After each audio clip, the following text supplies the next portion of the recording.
This is the day that the Lord has made for us to talk about corporate governance. So that's what we want to talk about today. Please take a listen. Hi guys, welcome back to Battle with Ola. This is Mujola Olua and I'm super thrilled today to be talking to you about corporate governance. Corporate governance, I said we were going to talk about corporate governance after we talked about restructuring, corporate restructuring. We're in corporate law. We've talked about incorporation, we've talked about corporate restructuring, and today we want to talk about corporate governance. We're going to take a break after this video to talk about a coroner's inquest. A magistrate had reached out to me and she had said that, why not talk about a coroner's inquest on your channel, because of something that had happened with a musician that died in controversial circumstances in Nigeria. And she said, talk about it, educate people. I'm not one to jump on trends. I just basically want to continue our own line of thought and line of activities, but I am honored that she would make that suggestion. In the next episode, we're going to be talking about a coroner's inquest, but today let's talk about corporate governance.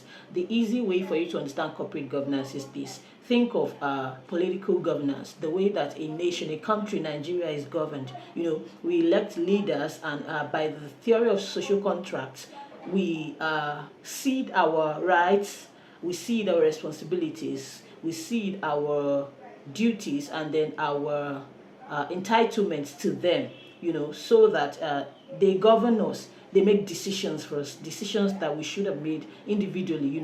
They take steps on our behalf. They manage all of us, because we have ceded that right to them.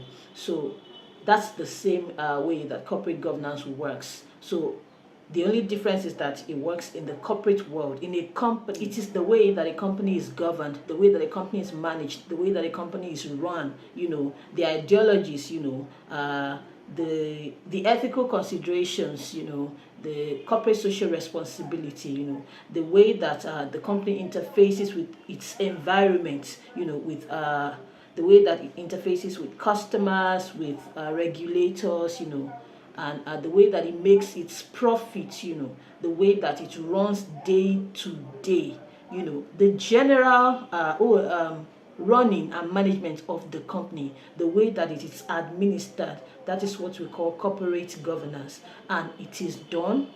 The bulk of the work is on the board of directors. For an incorporated company, we have something called board of directors. They are the ones that manage, that govern the company, just like our elected leaders govern our society. Why is corporate governance very important? It is very important because it sets the tone and direction that the company will go. So essentially, it's the means by which the company becomes or functions as a responsible citizen in the corporate world, interfacing with government, with the immediate community, with stakeholders, with shareholders, even with competitors. Corporate governance is very important. It cuts across the entire life, of the company. Corporate governance is so important because, it deals with the internal management of the company as well as the external management of the company. That is the way that the company is seen and perceived in the external world, in the corporate world, and it can also affect how the company makes profit. So corporate governance is very important. I'm going to try to highlight a few cogent reasons that you can point to and say this is why good corporate governance is important, because there's bad corporate governance, there's good corporate governance, and in most cases the directors will determine how the company will turn out in terms of corporate governance. One, corporate governance is a way for a company to build integrity and accountability. Very important. Two, corporate governance creates a set of rules and guidelines that the company will be run by. As such, it helps to regulate the relationship between the management of the company, the employees, the stakeholders, the shareholders, even the directors of the company. So it's very important. It's like the guideline, the guiding rules, the system of guiding and directing how the company will go and how the company will turn out, the kind of business that the company will do, and how it would affect the outside world, and how it would make profit. So it's very important. Three is that corporate governance helps to build trust. in the community, the immediate community where the company finds itself, with a public official, even with investors. Corporate governance helps to build trust, and that will lead to 4. Corporate governance can help facilitate raising capital. It can help facilitate raising capital when investors understand the corporate governance in a company, and they can see that this is good leadership, this is good governance. It motivates them, spurs them to say, let's put our money here. We can guarantee that it's safe, it will be put into good use, and profit will come out of it, and no one will get hurt. So it can help to facilitate raising capital. And just like it, 5, corporate governance promotes viability in the long run. It helps the company in terms of returns that the company will make in the short and in the long run. Corporate governance can affect how a company turns out, how viable a company is. If the company will go into extinction, the company will go bankrupt, if the company will, stand the test of time and stay ahead of the curve. Good corporate governance is necessary. 6, corporate governance gives investors and stakeholders in the company a sense of direction of where the company is going. It creates a clear picture of how a company ranks in terms of business integrity, and it shows you at first glance or first contact with the company the direction that the company is going. The seventh reason is that corporate governance can lead to rising share prices, because if the company is doing well on all fronts as a result of good governance, of course the share prices will rise, which means that the company will become more profitable, more viable in the long run. Corporate governance as well, the 8th reason now, is a good corporate governance now is a very good game plan for resilience, for standing the test of time, like I have said. And lastly, good corporate governance can help a company reduce its risks, its wastes, its losses, and corruption. It can help to trim that down to the barest minimum in a company. So you can already see that good corporate governance is needed, necessary, and very important, undebatable for a company that wants to stay ahead of the curve, and a company that wants to make profit, a company that wants to make profit, and a company that wants to build a good name for itself, and stand the test of time. So corporate governance, very important. There are some basic principles of corporate governance that we're going to look at, shortly, and I have reduced them to a mnemonic or an acronym: FART. FARRT. FARRT. F stands for fairness, A stands for accountability, R stands for risk management, the other R stands for responsibility, and then T stands for transparency.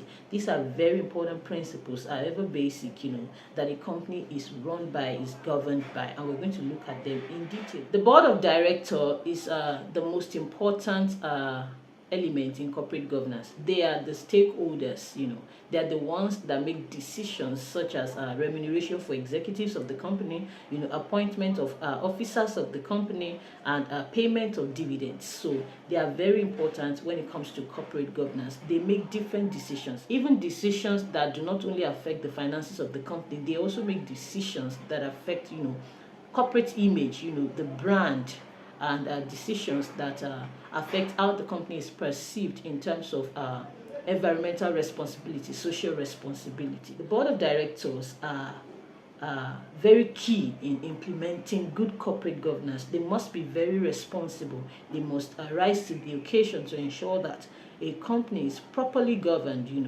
and so that all these fruits and benefits will come forth in their administration of the company. The board of directors are usually appointed, by shareholders of a company. Those are shareholders. We've talked about it in incorporation of a company, and I think we mentioned it also in corporate restructuring. There are people who have bought shares of the company and as such have become co-owners or part owners of the company. So usually they appoint the board of the company or the board members, some board members, that is directors. When I say board members, I mean directors as well. So some directors are appointed by other directors, people that are already directors before them. They appoint them into the board of the company. So it could be both ways. They are very important in the scheme of things when it comes to corporate governance, and they must be people who embody and have internalized the goals and the best interests of the company. Because in corporate governance, they have to, improve the company's profits, manage the company's risks, and then make sure that the company is running or operating ethically and responsibly in the business scene. Very important. So what are these principles? The first is fairness just means that the directors must treat all stakeholders fairly. Who are the stakeholders when it comes to a company? They are vendors, to the company, the community where the company is located, they are employees of the company, they are shareholders in the company, and other people that are, nexus to the company in one way or the other. They must all be treated with fairness and equality by the board members in the decisions that they make about all the stakeholders. So that is it. They must be fair. Two is that they must be accountable. They must provide accountability, to the company, in terms of financial accountability in decision making. They must make themselves available to be held, responsible, which is another principle. But they must be accountable, to the company, to all these stakeholders that I have mentioned. They cannot act with carelessness or impunity. They must act at all times in the best interest of the company, especially and by implication in the best interest of all the stakeholders that have been mentioned. So accountability. At all times, they must continue to measure the company's potential, the company's worth, the risks that the company is facing, and how all these things affect the company. And they must always provide this information to the shareholders and all stakeholders. These people, the stakeholders, must not be kept in the dark regarding anything pertaining to the company. They must be, kept abreast of matters. They must be brought up to speed regarding anything and everything concerning the company. Risk management is another basic principle, and it means that the directors must at all times assess the risks that the company faces at all times, in all situations, all kinds of risks. There must be risk assessment and management at all times by the board of directors. So they must at all times bring to the notice of the company, oh, this is the risk we are facing in this market. This is the risk that this new regulation poses to our operations. This and that are the risks that we are facing, because of this situation of the economy, and that and like that and like that. So they must always assess this risk, bring the shareholders and all stakeholders up to date as may concern each person, and take recommendations, act on recommendations on how to manage these risks. Another one is responsibility. In acting for and on behalf of the company, directors must be responsible. They must display the highest level of responsibility at all times. They must demonstrate responsibility. Part of their responsibility is to hire a chief executive officer for the company. So they must at all times ensure that they hire the best hands. They must not be swayed, by personal interests. They must not be swayed by, pecuniary gains. They must not be swayed, by favoritism or nepotism, as it were. You would notice that in some situations where a company CEO has performed woefully or has been enmeshed in corruption, the board members sit and then decide that the CEO has to go. And sometimes the CEO could be the founder of the company. It doesn't matter if the best interest of the company at that point is for a new CEO to come in and take over the reins. They must do that. They must make decisions. So essentially, the directors make the hard decisions for the company as long as the best interests of the company is being served or are being served. So the last one is transparency. Directors must be transparent in all their dealings with the company. They must provide accounts of things they have done, monies they've spent, and decisions that they have made. When there's a conflict of interest, they must disclose it immediately.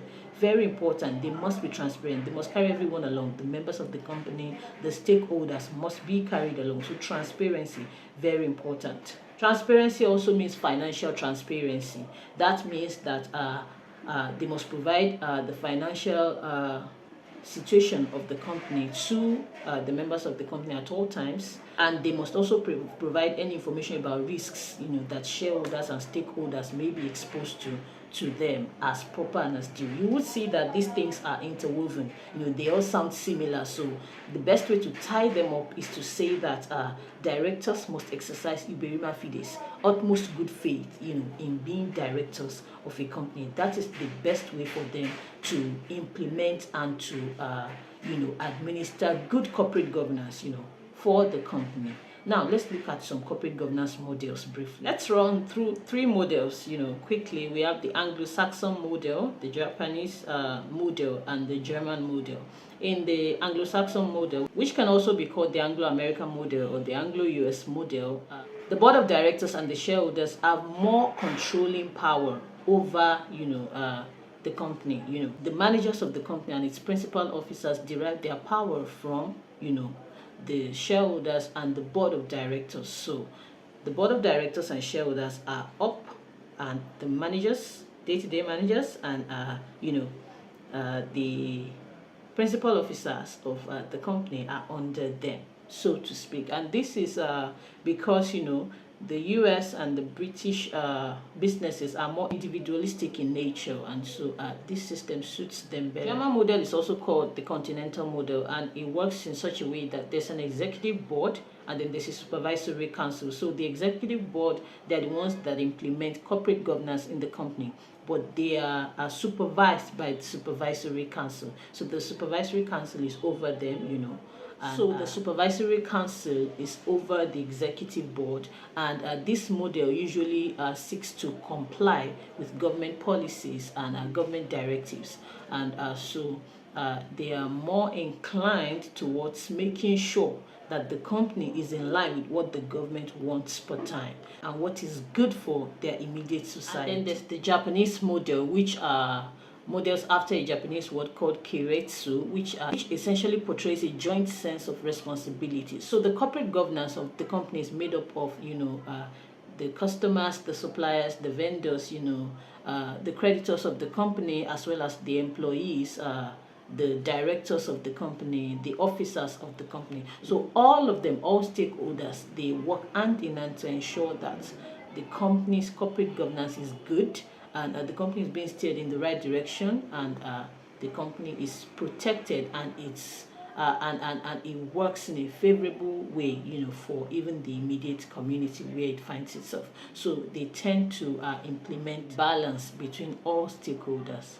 Even employee unions are not left out. They are also factored into the governance of the company. So these are the models. Let's look at the pillars, the 4 pillars of corporate governance. 4 P's, they are the people, the purpose, the performance of the company, and the process. So essentially, this can be explained such that the people in the company implement the purpose of the company, and they do this through a process that ensures that the company performs well.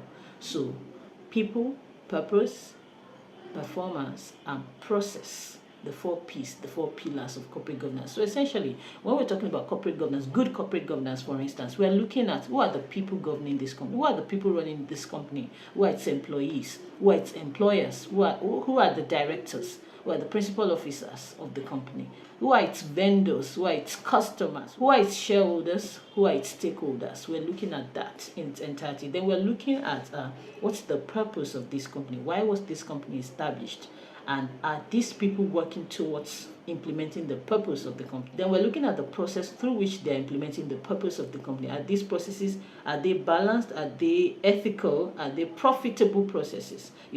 Are these processes risk compliance? Do they manage the risks that the company is exposed to the barest minimum? And then we look at the performance of the company. When all these processes are implemented, how does the company perform? How does and there are so many performance indicators. We look at the profitability of the company. We look at the ethical practices. How responsible the company is in the corporate world. How the company is viewed from the outside world. Its relations with regulators, with government officials. We look at so many things to measure the performance of the company, and this is how we determine if good corporate governance is being implemented in a company or not. We can look at some examples of companies. There are so many companies that have gone through a scandalous stage or a scandalous phase because good corporate governance was not implemented. We look at Enron, for instance. It's very, very, very, very popular. In fact, it led to the creation of a particular law. That's the Sarbanes-Oxley Act. In the case of Enron had a very responsible CFO, Chief Financial Officer, that was Andrew Farrow at the time. So he was creating partnerships. Mr. Farrow created several, private partnerships, that worked with Enron to hide Enron's debts and liabilities. As such, you could not really tell if Enron was making a profit or a loss. So that way, transparency was out of the window and corruption was inside the door. So the books were doctored and were not improperly kept, and traders, employed by the company were making illegal moves. Eventually, Enron went into bankruptcy.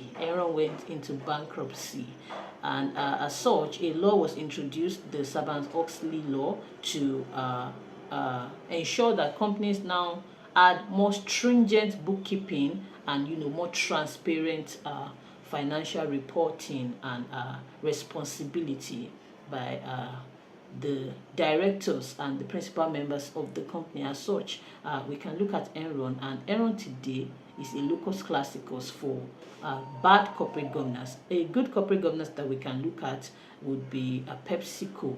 PepsiCo invited its investors to contribute to its corporate governance policies in terms of ethical corporate culture, in terms of remuneration, in terms of employment, and how the company would maintain a good corporate governance system and be sustainable, in the long run. And so today, PepsiCo is one of the companies that you can say has a good corporate governance because these processes are being implemented. So most likely, if a company is not coming up in the news for a scandal, there's a high presumption that the company has good corporate governance. But those companies that do not have good corporate governance, they are almost always in the news for something bad they've done, how they have not factored in the interests of their consumers, how they have, not dealt fairly with their vendors or their suppliers, or how they have run foul of one government policy or regulation or the other. So it's important. Corporate governance protects the company. It keeps the company in the good books of all and sundry, and it helps the company to be sustainable, viable, and profitable in the long run. Corporate governance is very important. It's not something that can be wished away, and it's something that must be done properly. It keeps corruption out of the company, and it ensures that a company is advancing towards the fulfillment of its purpose per time. Very, very important. So that's what I want to discuss in this video. Make sure you buy my book, On Your Marks, Get Set, Mediate. It's a reflection of my experiences, as a mediator so far, and so far so good, about 3 years now. Also, I have a collection of 10 short stories in Kuwait. I have that as well. Please buy it and enjoy it. Essentially, your first contact with a company will reveal its corporate governance, because you should be able to see. And also, that's important. Before joining a company or putting your money in a company, you should find out about their corporate governance, whether they have good corporate governance. And how you know this is their reporting, financial reporting, their ethical practices, the way that they deal with their customers, their vendors, their suppliers, with government regulators, and how they keep to government regulations or otherwise. All these things, you factor them in before you can decide if it's a good company that you want to get into business with. I will see you in my very next video. Don't forget to subscribe. Toodles.